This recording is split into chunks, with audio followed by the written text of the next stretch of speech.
Milanović, President of the Civic Alliance of Serbia, and Mr. Goran. All Serbs should know that the day they succeed in restoring democracy is the day Serbia's isolation will end, and they will be able to rejoin the mainstream of European political and economic life.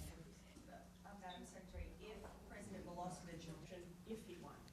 In cooperation with our allies, we will evaluate the EU's pilot project under its Energy for Democracy program. This project will provide energy assistance to the opposition-controlled cities of Niš and Pirot before possible expansion to other municipalities. And I'm very glad to have the mayor of Čačak here with us. We will be watching closely to see if the assistance actually gets to the intended recipients in the manner proposed. And we want to make clear that our support for this project comes at the specific request of Serbia's democratic leaders.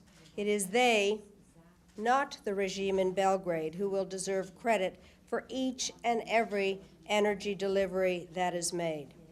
Serbia, until he was out of power, would in effect be known.